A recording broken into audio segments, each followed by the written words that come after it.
Welcome, everybody. Welcome, friends. Today, I decided to talk about something a bit different.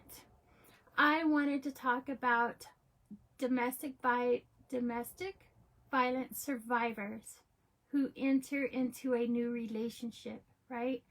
Coming out of a unhealthy relationship and going into a new relationship.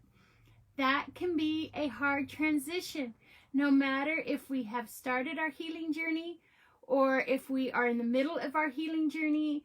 That is a very hard thing, and I feel that it's not talked about enough, right?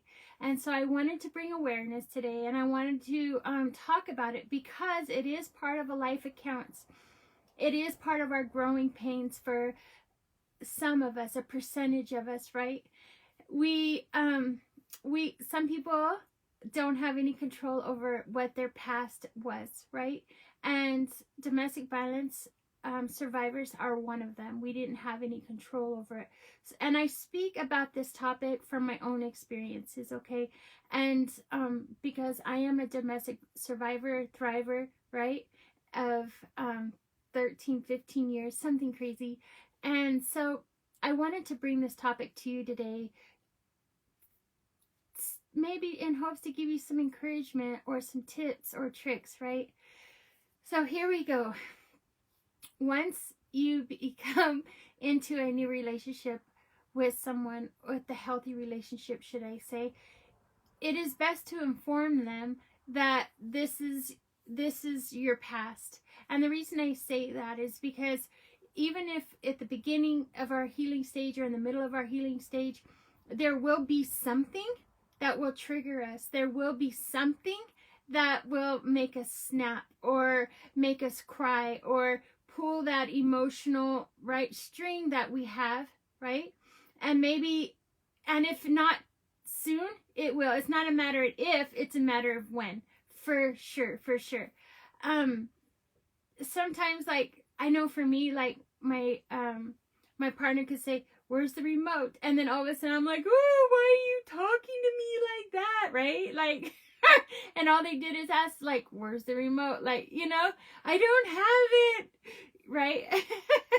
So, I mean, it could be that simple, literally that simple. Or perhaps nervous to drive with your new partner, right? Like to actually be the driver. I know that's a trigger for me as well. It depends about what your trauma was and what your history was. It depends what your triggers and your what you're on alert about, right? But I just want to say that that your partner, if you are deeming it, or if you're thinking that this could be a long-term, a permanent new partner, right? Healthy partner, then go in and just be vulnerable and tell them how you're feeling, what it is that maybe they don't understand. And so just tell them, say, "Hey, sorry if I snapped, but this over here, what you said over here, or this expression you had, or it could be a lot of things, right? Triggered me, and then all of a sudden I reacted in such a way." And so you guys just need to work on it together.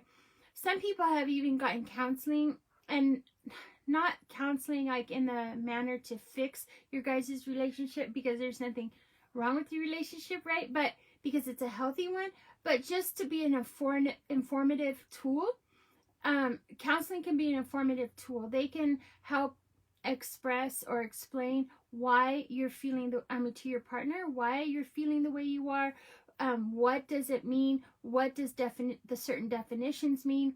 Or if you want, you could even print articles off the internet on triggers. I believe there's even a national domestic violence website you could go to get your facts and Q&As from there, and then go over those so that the person, if they're new to hearing what PTSD is, maybe they never heard of it, or maybe they don't understand what severe trauma, physical trauma is. Maybe they don't understand the nightmares or the flashbacks, right? So perhaps you can even just like educate them, or print it off, or share a link, right? And go over it together. and give some examples so they can keep an eye out. Or so, I'm not saying they'll walk on eggshells, by no means, but so they can be informed, right? And once you're informed, you can make great choices. Being informed is half the battle right there of being successful, right? We got to know what it is we're dealing with. Education is power, right? Knowing is power, right? And so, and we want you to have a healthy, successful relationship. And that's why I'm bringing this to you today. And it's very important, not only for your relationship, but it's also part of your own healing journey, because now you're on an avenue of realizing that there's trust there, right? They trust you. And perhaps your other partner didn't have any reason not to trust you, but because of their own insecurities, they didn't trust you, right? It was their own deal. They're the jealousy type. And so just learning that now you have the freedom to go to the store and stay as long as you want at the store. That takes time to learn that type of thing, right? And you don't have to call your partner 87 times while you're gone. Hey, I just got to the store. Hey, I'm in the store. Hey, I'm leaving the store. Hey, I'm stopping at the gas station. Oh, I decided I want a coffee on the way home. You know, because I remember when I got into a healthy relationship, when I left my partner and I ran errands and whatnot, I would call or a text and leave like a dozen messages, and I was only gone for like 2 hours, like telling him my every step, right? And but it's not necessary, it's not healthy, right? And so and then on the other end, he's like, what in the world, why is she doing this, right? So he didn't understand either. And then here I was thinking I'm doing the best I could, right? And so once I realized that wasn't necessary, that he's like, if you need anything, just let me know. You don't have to tell me your steps. Just kind of give me a time frame of, hey, I'll be home and at 2 o'clock, right? Or something like that. Give me a kind of a time frame. Or I don't know when I'll be home, but I'll text me when you're on your way home, right?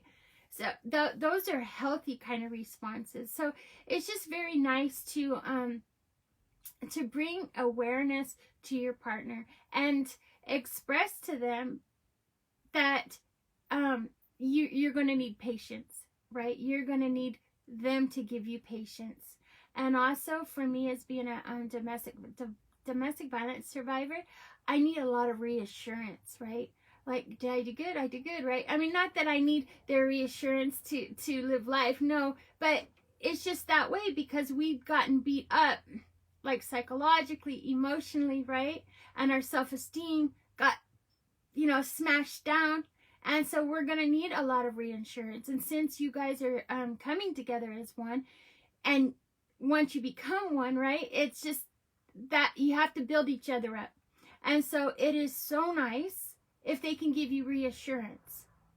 And I'm not saying, like, be fake about it. Oh, you look beautiful, and you have bedhead and everything. I mean, like, don't tell me I look beautiful first thing in the morning, right? But even though they may be sincere, I'm just saying don't be fake about it, right? Be wholehearted and be genuine about it. That's all I'm saying. And then they can, I don't know, like, good job. Like, wow, you really did good today at da-da-da. I was impressed by this or that. I mean, there's like little things they can do. I know my partner, like, I freak out about also cooking. And so it's one of my triggers. It's a long story. And so when I cook, I kind of freak out about it, but he will eat it because I took initiative, right? He'll eat it because I took initiative. And so I was like, oh, that's so loving, because here I am having a panic attack as I'm cooking dinner, right? So he'll, regardless of what I make, he'll eat it because I took the initiative to do so. So that's what I'm saying. It's just knowing and have knowledge of what the other person is going through. And it doesn't always, the whole relationship doesn't have to be about you, the domestic violence survivor, because the other person has needs too. And we also need to pay attention to what their needs are too, right? We just can't be the center of attention because we are a survivor. we can't be, right? We need to start our healing process so we're able to give back to the relationship, give our 110% back to the relationship. See, and so it just takes time. And if you're thinking of, man, if you're with somebody that I've been with people that they're like, man, this lady's crazy. This lady is just downright crazy. She has lost her marbles. I have a list of names I have been called, okay? I meant a list. And it's only because they didn't want to take the time to know me. They didn't want to take the time to know the whys, the hows, right?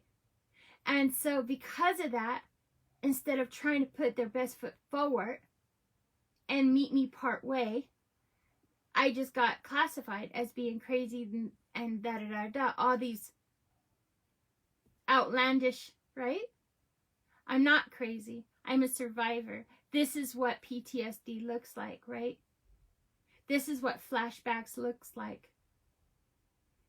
And I usually tell myself, you know what? If someone walked in my shoes, my exact same shoes, tell me how well they would have came out of that, right? So don't let anybody think that you're crazy. And if you're in a relationship like that, and you feel that there's a connection there and you want this to be a long-term relationship and yet they're calling you crazy, then you know that's your cue, either A, to perhaps step back or think about that relationship, if you want a future in that relationship, or B, start informing that other person what you're going through. Don't be embarrassed by it. Don't be embarrassed by your past, because everybody has a past, right? Hence this channel, Life Accounts and Growing Pains. We did not get to where we are today without growing pains. So just something to think about, my friends, something to think about. Anyways, today I just wanted to say thank you so much for watching this channel. Thank you for subscribing. Thank you for all your beautiful comments. I know lately my videos have been shorter. It's been recommended to me to make, when I first start out on this channel, to make them a little bit shorter. Apparently has something to do with the algorithms and the making a trust whatever with my audience. And so yes, my videos will not be the 30-40 minutes like they were, but I'm learning, I'm growing with some of my growing pains, learning curves. But I will see you on the next video, and thank you so much for tuning in. I really appreciate all the love and support.